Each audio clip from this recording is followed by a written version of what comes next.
Vítajte v ďalšom dieli podcastu EduPower, ktorý vám prináša Erudo v spolupráci s nadáciou slovenských elektrární. Dnešnou hostkou je Alena Opálková-Šišková z Ústavu polymérov Slovenskej akadémie vied, ktorá je zároveň predsedníčkou občianskeho združenia All for Science a zároveň garantkou predmetu technika v rámci projektu Kreatívna veda. Vítajte u nás. Ďakujem veľmi pekne za pozvanie. Mohli by ste nám na začiatok predstaviť, čomu sa venujete v rámci vášho výskumného pôsobenia, ale aj popularizácie vedy? No, v rámci svojho výskumného pôsobenia, tak ako ste spomenul, som na Ústave polymérov Slovenskej akadémie vied a tam sa vlastne venujem vývoju netkaných textílií, ktoré sa následne môžu použiť napríklad pre medicínske aplikácie alebo batérie alebo obalové materiály a tak ďalej. Aká je praktická aplikácia? Čo je zmyslom vlastne týchto všetkých projektov? Áno, no zmyslom týchto projektov je vlastne vyvinúť nejaké funkčné materiály. Napríklad, keď sa pozrieme na ten obalový materiál, tak vlastne jeho účelom je samozrejme na jednej strane zaujať zákazníka.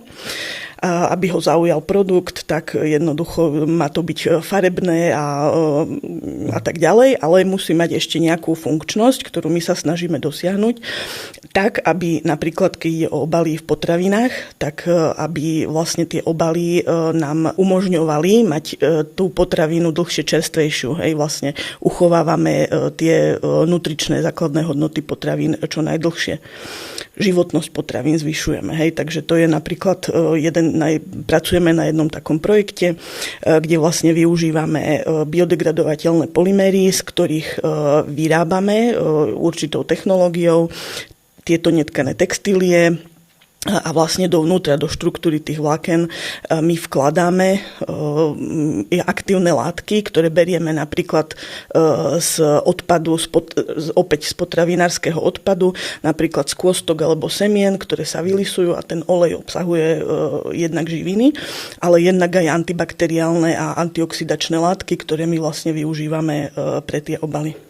To je naozaj praktické uplatnenie všetkých týchto výskumov a činností. Vy sa venujete aj popularizácii vedy. Dá sa prepojiť táto téma aj s premostením a približiť ju vlastne našim niekedy aj žiakom na školách?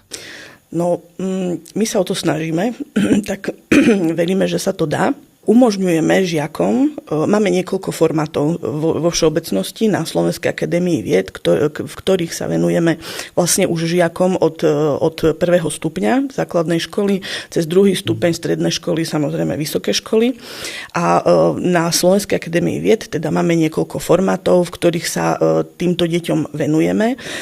Samozrejme chodíme do škôl prednášať, zúčastňujeme sa takých veľkých akcií, ktoré sú známe po celom Slovensku, Noc vedy, Víkend zo SAV, alebo My sme SAV, podľa nového s týmito formátmi chodíme do regiónov, ale sme aj v Bratislave samozrejme. Zároveň teda umožňujeme takým deťom, nechcem povedať, že nadanejším, lebo vlastne nejde o to, že mať iba tie veľmi nadané nejaké deti, ale o to, aby my sme priblížili tú vedu širokej verejnosti a hlavne teda tým deťom trošku im priblížiť tú vedu a našu prácu, aby vedeli, že teda aj na Slovensku máme vedcov, ktorí sú častokrát veľmi úspešní, nielen doma, ale potom aj v zahraničí.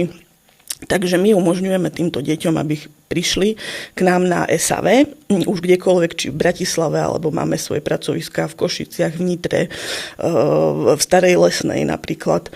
Takže my tieto deti ako keby pozývame k nám na rôzne formáty, napríklad letná škola mladých vedcov, alebo letná polymérna škola, alebo nájdi v sebe vedca.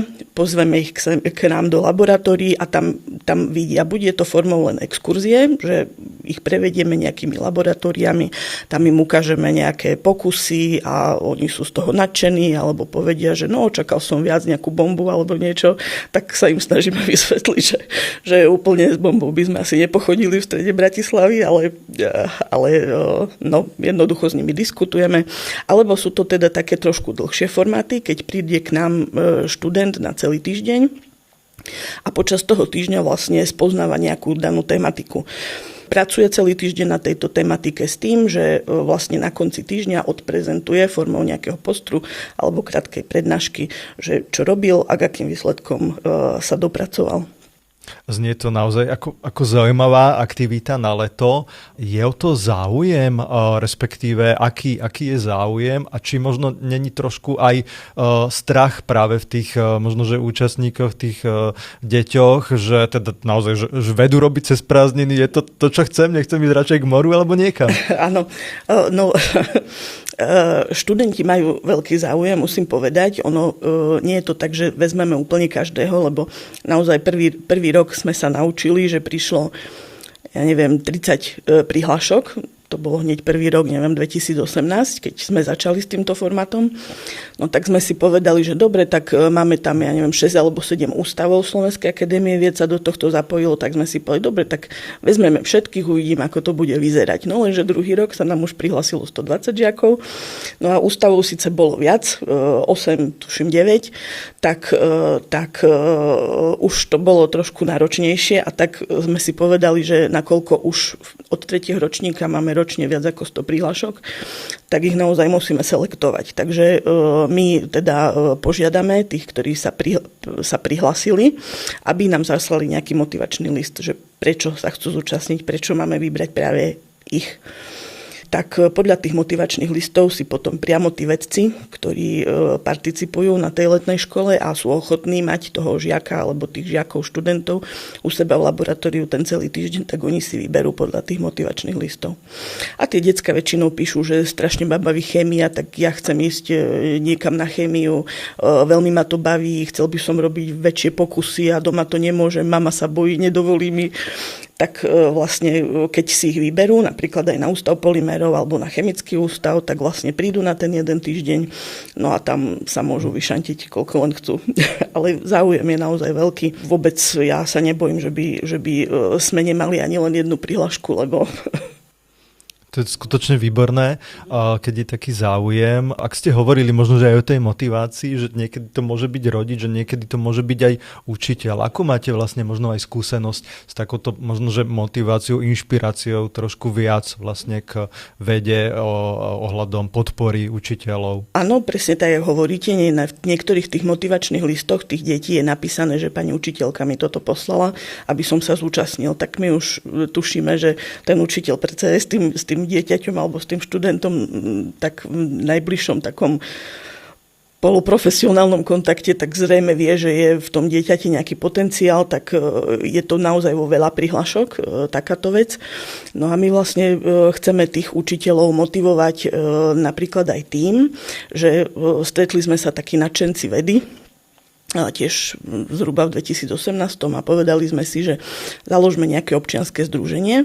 Tak sme jednak založili to občianske združenie All for Science, ale jednak sme premýšľali nad tým, že ako vlastne pomôcť aj tým učiteľom, ale zároveň sme potrebovali zistiť, že či tie decká vlastne baví to skúmanie, hej, lebo oni ešte nemusia mať predstavu, že čo to tá veda znamená, tak vlastne o tom skúmaní, ako ja neviem, nejaký výskumník vie, že zrazu vyskúma mobil, hej, alebo proste nejaký čip, že ako k tomu došlo, hej. No tak my sme začali s takou aktivitou Nájdi v sebe vedca, kde sme práve sa zamerali len na jednu zatiaľ takú výberovú školu, kde sme brávali tie deti na také exkurzie, trošku dlhšie, hlbšie, také jednodňové vlastne a oni vlastne 6. ročník prišiel na ústav polymérov, potom 7. ročník na ústav materiál mechaniky strojov, lebo oni za fyziku, potom 8. už mali aj chémiu, takže oni išli na chemický ústav a tuším 9.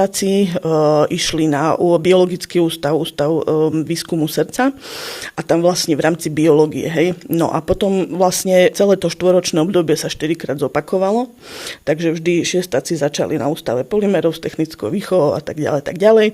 No a vlastne my sme tým žiakom dali robiť nejaké dotazníky, kde sa vlastne zistilo, že na tých predmetoch, práve o tieto ide, fyzika, chémia, technická výchova, biológia, že v školách majú veľmi málo pokusov, respektíve nemajú laboratória, nemajú podmienky, nemajú predmety. Takže my sme si povedali, že vlastne ako uľahčiť tým učiteľom to učenie, tak prišli sme s návrhom vlastne kreatívnej vedy. A v tej kreatívnej vede ide vlastne o to, že my poskytneme učiteľovi celý set pokusov na celý rok, jeden školský, kde vlastne sú tam pomôcky všetky pre učiteľa, ale zároveň aj pre 3 skupiny alebo 4 skupiny žiakov v tej triede. Aby nie, že iba učiteľ ukázal, alebo učiteľ má možnosť vlastne si ich rozdeliť na 4 skupinky, tie decka v triede, a každá tá skupinka si bude pracovať na svojom výsledku. Takže vlastne takto by sme chceli pomôcť aj tým učiteľom. Samozrejme, učiteľ tam má všetky písomné podklady, má tam celú metodiku, dokonca aj s výsledkami tých niektorých, aké by mohli teda byť výsledky, ako to interpretovať.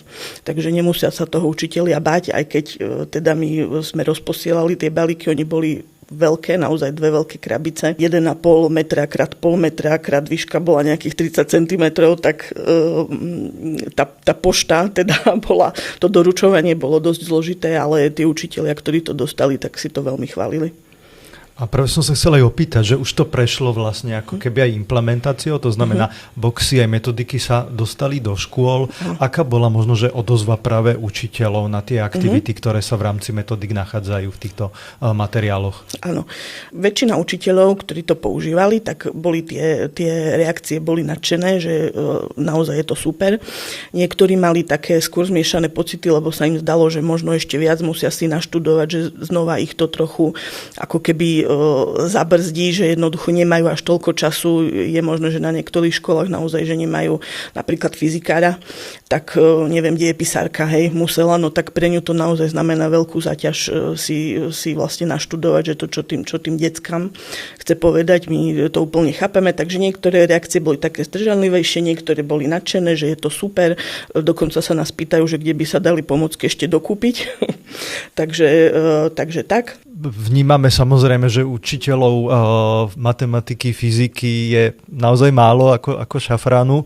Častokrát to môže byť vlastne aj nápomocné pre učiteľa, ktorý naozaj že dozvie sa v auguste, že treba niekoho nahradiť alebo zastúpiť a potrebujeme zaplniť úväzok na fyziku. Je aj pre takéto učiteľa materiál a metodika vlastne v rámci kreatívnej vedy k dispozícii? Vie si tam aj on niečo nájsť? Určite áno. Tie metodiky sú písané vlastne veľmi tak jednoducho, stručne, aby ktokoľvek vlastne pochopil.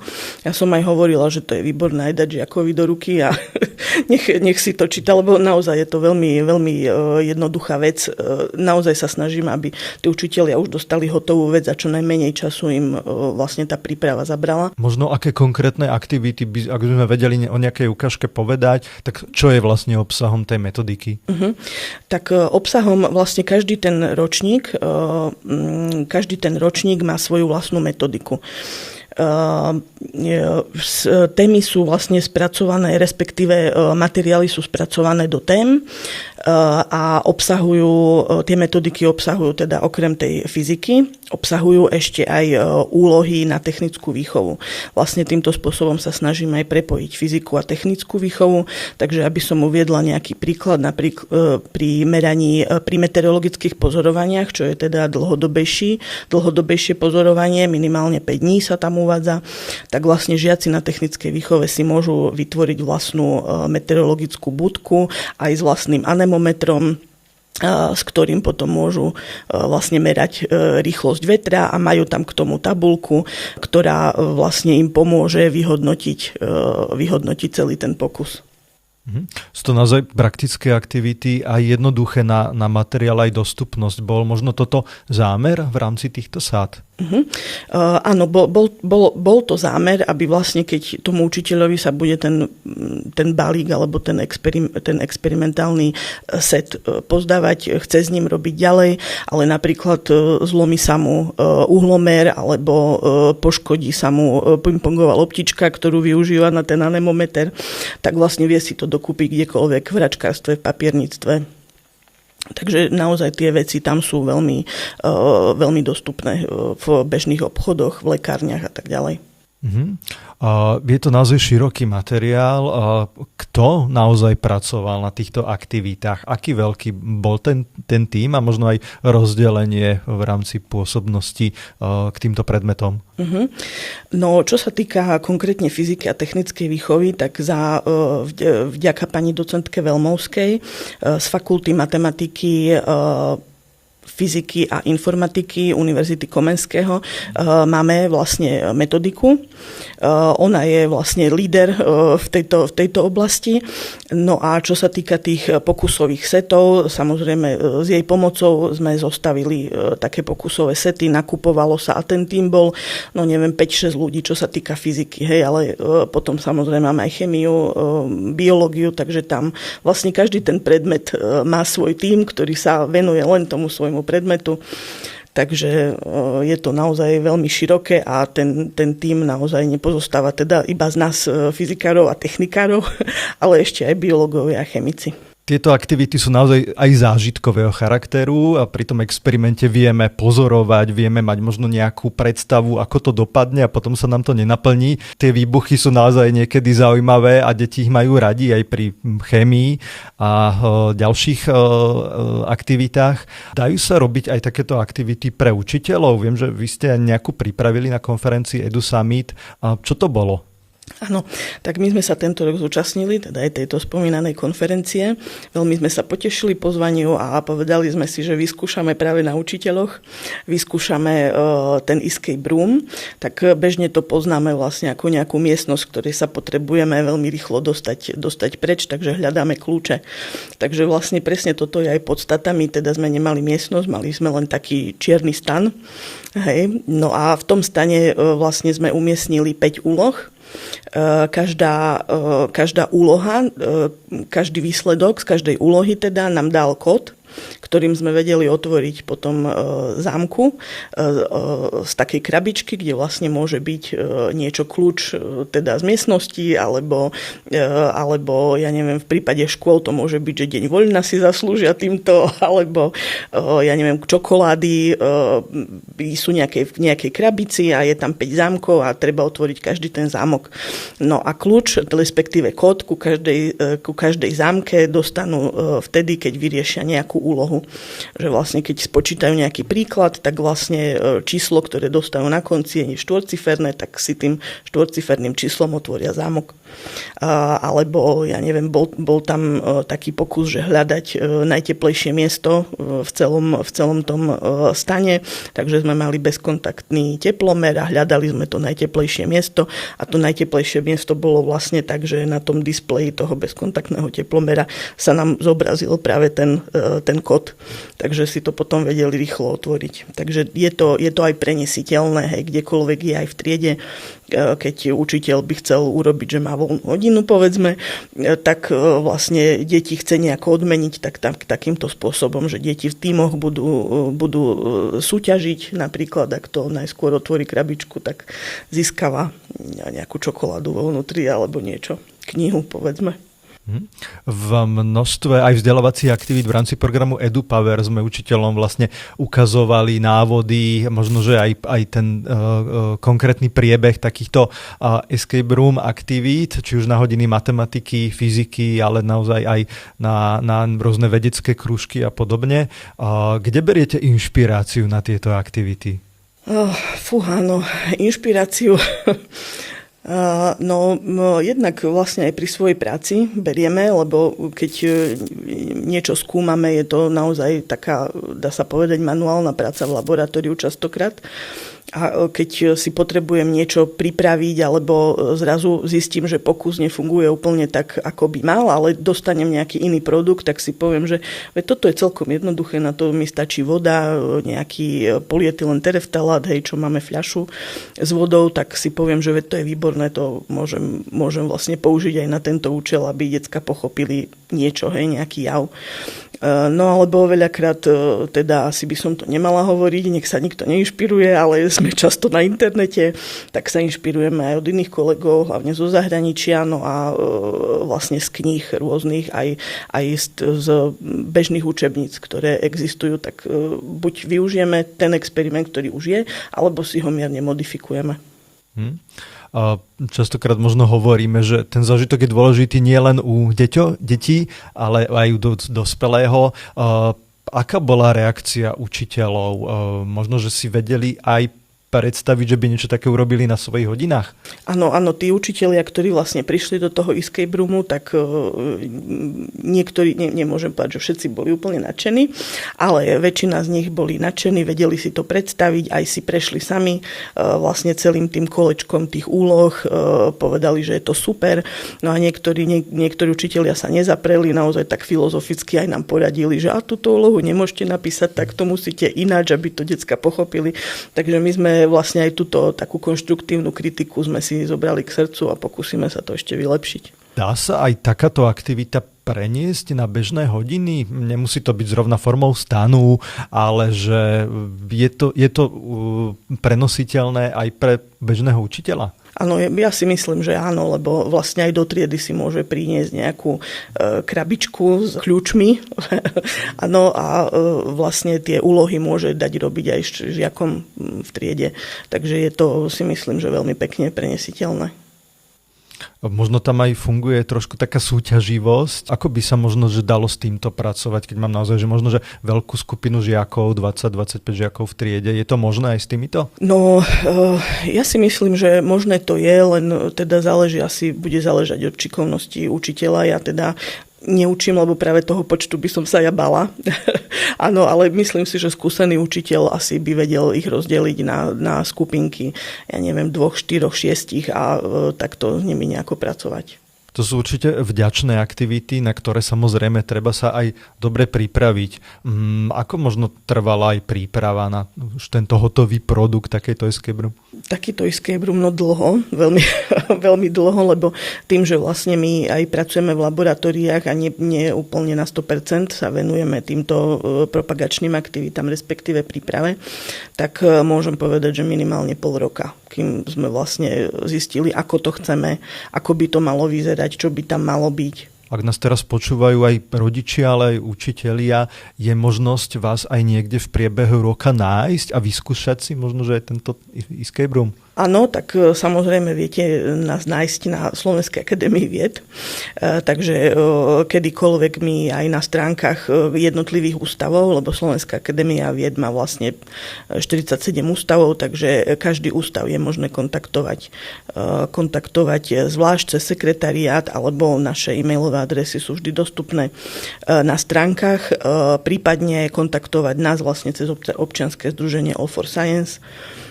Takisto máme stránku, takže je aj táto možnosť. Z nášho predchádzajúceho rozhovoru viem, že sa venujete aj prepájaniu vedy a umenia. Častokrát aj pri STEM predmetoch hovoríme vlastne o umení ako jednom z takých tých naozaj veľkých a podstatných pilieroch. Aký je prínos možno, že pre žiaka práve v prepojení vedy s umením? No, prínos pre žiaka vidím vlastne v tej tvorivosti, že v podstate môže využiť všetko, čo sa naučil na fyzike, respektíve väčšiu časť vecí, ktoré sa naučí vo fyzike, v chémii, v technickej výchove, tak môže využiť práve pre tú umeleckú sféru, dá sa povedať. Ja uvediem taký príklad, síce nie ako žiačka, ale ako vedecký pracovník. Keď sme na začiatku spomínali ten vývoj netkaných textílií, tak vlastne my na Ústave polymerov máme takú technológiu, ktorá sa volá elektrostatické zvlákňovanie. To znamená, že tie vlákna, ktoré ja vyrábam do formy netkanej textílie, tak vznikajú v elektrickom poli. A je to také experimentálne zariadenie, takže nie je nejako kryté. Jednoducho môžem ja využiť akýkoľvek predmet na to, aby som ten predmet pokryla vlastne tou netkanou textíliou. Tak ja, keď som na začiatku, jak som s tou technológiou začínala ešte, tak vlastne Pravdepodobne som bola na nejakom sympóziu alebo nejakej konferencii, no a z tej konferencie je samozrejme nejaký výstup, abstrakt alebo proste nejaký krátky text. No a k tomuto abstraktu sa dostala umelkyňa, alebo vtedy ešte študentka Vysokej školy výtvarných umení. No a prišla s nápadom, či by sme nevedeli vyrábať nejaké šperky alebo objekty nejaké umelecké do priestoru, niekam do obývačky a tak ďalej. Takže my sme začali spolupracovať v tejto oblasti a ona prišla na to, aké objekty, ako by mali vyzerať. A ja som prišla na to, ako vlastne tie objekty potiahnuť tým našim polymérom. Často na to využívame vlastne recyklované materiály. Takže napríklad, keď som spomínala tú fľašu od nápojov, je to polyetylen tereftalát, tak ten sa dá veľmi pekne zvlákniť do formy vlastne náušníc. Takže aj takéto predmety vieme vyrábať. No a teraz také náušnice darujeme, keď príde nejaká návšteva, tak ja to pripravím aj teda s kolegyňou umelkyňou a teda darujeme to ako taký pekný darček, ktorý možno zaujme. Dovolím si prezradiť, že není to naozaj, že len tu na Slovensku, ale dostalo sa to na mnohé výstavy a do mnohých galérií. Ako úspešný bol tento výsledný produkt? Áno, tak tieto naše šperky vlastne boli na putovných výstavách v krajinách Vyšegradskej štvorky, ale dostali sa napríklad aj na Českú ambasádu v Bangkoku. Wow. Bola potom odozva zo sveta a informovali sa napríklad ľudia, že ako môžu napríklad si niečo takéto aj zakúpiť alebo získať? Áno, informujú sa stále, tak my zatiaľ tým, že vlastne nemáme založený žiaden ani startup, ani vlastne nevieme to predávať, lebo sme zamestnanci verejnej výskumnej inštitúcie, takže zatiaľ naozaj len tak, že v malom to robíme a len darovávame. No ale ja vždy rada vysvetlím, že ako to vzniklo hockomu, kto príde aj na exkurziu. Toto je určite zaujímavá téma aj účastníkov vlastne aktivít počas leta, keď deti naozaj prídu k vám do vašich výskumných priestorov a do laboratórií. Možno sa aj nejaké aktivity pre nich pripravujú z hľadiska takéhoto umeleckého prepojenia vedy a techniky? Áno, ja len prezradím, že tento rok už vlastne máme 2 prihlášky na tú letnú školu, kde boli to dievčatá, tak konkrétne povedali, že jednak majú záujem o recykláciu plastov, lebo že je to pre nich veľmi zaujímavá téma a zároveň, že si vedia predstaviť to využiť do umenia. Takže ja sa na tieto 2 dievčatá veľmi teším a uvidíme, s čím teda prídeme na konci toho pekného týždňa vedeckého. Tešíme sa, budeme radi, keď nám prídete porozprávať, čo možno aj vzniklo z takýchto prepojení. Viem aj z hľadiska popularizácie, že vedci Slovenskej akadémie vied sa venujú aj konzultácii rôznych výskumných vedeckých projektov a študentov, aj stredoškolákov. Mohli by ste nám možno viac priblížiť, ako takáto spolupráca funguje? Táto spolupráca vlastne funguje takým spôsobom, že väčšinou už teda teraz žiaci sami si niekde dočítajú alebo nás stretnú niekde na nejakej akcii, napríklad teda Noc vedy alebo My sme SAU, ktoré Slovenská akadémia vied organizuje a vlastne oni sami sa už prihlásia, že dostanem napríklad e-mail, že dobrý deň, som Jožko Mrkvička, stretol som vás tam a povedali ste, že by som mohol si u vás robiť nejaký výskum, že či sa to dá, že chce ísť na Sočku napríklad, alebo na súťaž AMAVED, Festival vedy a techniky.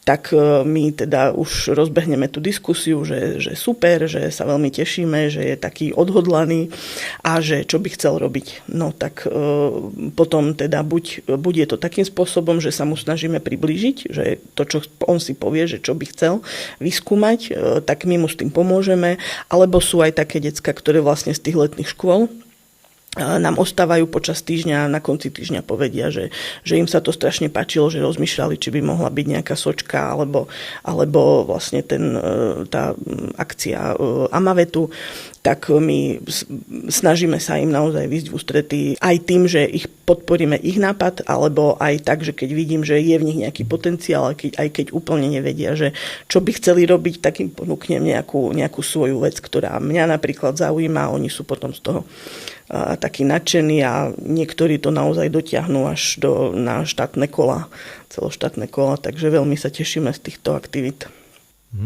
Ak sa môžu na vás obrátiť, určite si dohľadajú informácie na webe. Aký môže byť možno, že aj najmladší takýto vedátor, bádateľ a bádateľka, ktorá sa môže na vás obrátiť? No, máme skúsenosti už so žiakmi z 2. stupňa základných škôl. Takže by som povedala tak 12-13 rokov asi najmenej. Prípadne sa vedia zapojiť aj do tej letnej školy. Áno. Ďakujem vám veľmi pekne. Ja by som možno že na záver len pripomenul, že v rámci spolupráce s All for Science Erudo a program EduPower pripravujú vlastne kreatívne boxy, trošku v menšom zložení na hodiny fyziky, takže tá výzva vlastne vyjde do éteru a budú môcť školy a učitelia sa zapojiť a prihlásiť sa o získanie týchto sád a metody, ktoré sa pripravujú v spolupráci s vami a aj v spolupráci s pani docentkou Veľmoskou, takže o výzve budeme veľmi radi informovať a veríme teda, že bude o ňu dopyt a padne naozaj na úžitok aj v hodinách fyziky a techniky. Ďakujem vám veľmi pekne, že ste boli hostkou v tomto diele podcastu. Prajem všetko dobré. Ďakujem veľmi pekne za pozvanie a ja prajem všetko dobré.